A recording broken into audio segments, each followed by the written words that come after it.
The ocean was more than 5 times as saline as it is today. 600 million years ago, the ocean gradually became less salty. Salt from seawater was relocated to the land in the form of rock salt.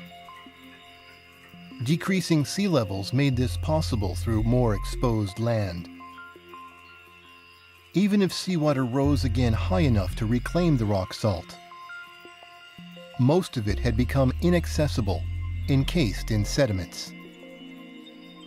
The decrease in seawater salinity made the ocean more hospitable to diverse life forms. Estuaries and open seas welcomed new life. With increasing atmospheric oxygen levels, an ozone layer formed in the Earth's upper atmosphere. The ozone layer absorbs ultraviolet radiation from the sun. The land was becoming a more habitable environment.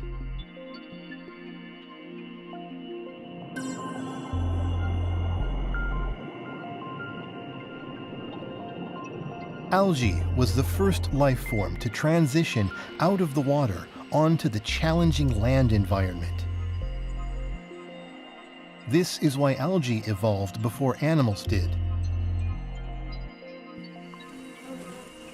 When insects appeared, they co-evolved together with plants.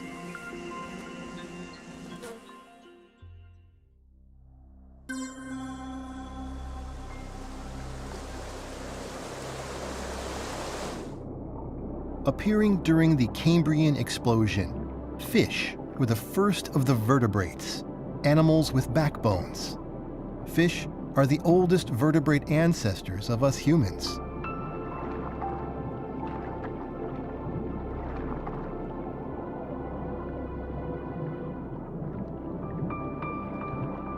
As fish continued to evolve, Ichthyostega appeared, the ancestor of amphibians.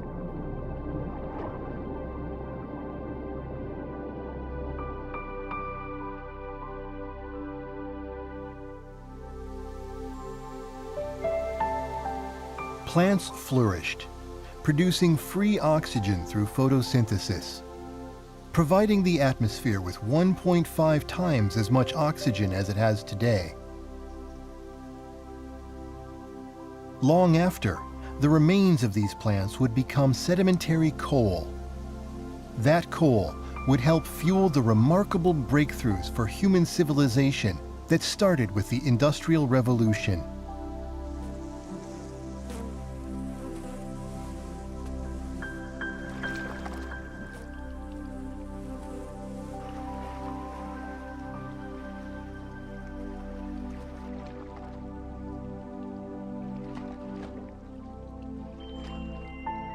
Next, vertebrates equipped with lungs appeared and made their way onto land.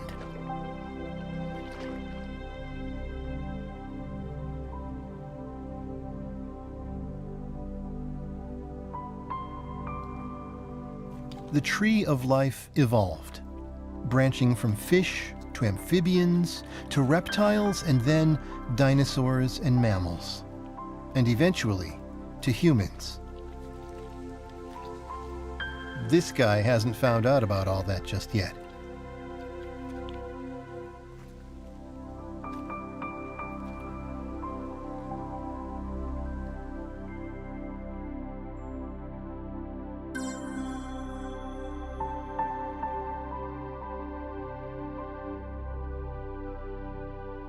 The solar system collided with a dark nebula. As the solar system passed through the nebula, the Earth was bombarded with cosmic rays.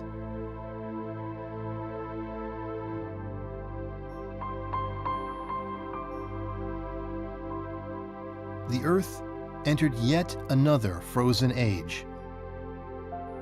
Plants were affected first, dramatically reducing the oxygen they supplied to the atmosphere. The surface environment reverted to an anaerobic state, like during the Archean period. The lack of oxygen killed off most species of amphibians, reptiles, and insects.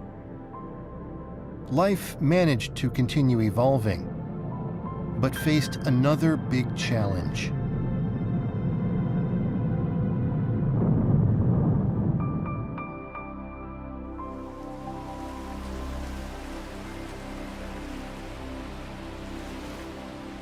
Untouched by the evolutionary changes on the Earth's surface, anaerobic microorganisms had been thriving in oxygen-poor underground environments. The new oxygen-poor surface environment allowed them to re-emerge on land and in oceans. Their native habitat expanded across the globe. As oxygen levels rose again, these microorganisms evolved to adapt to the new environmental conditions, setting the stage for another phase of evolution.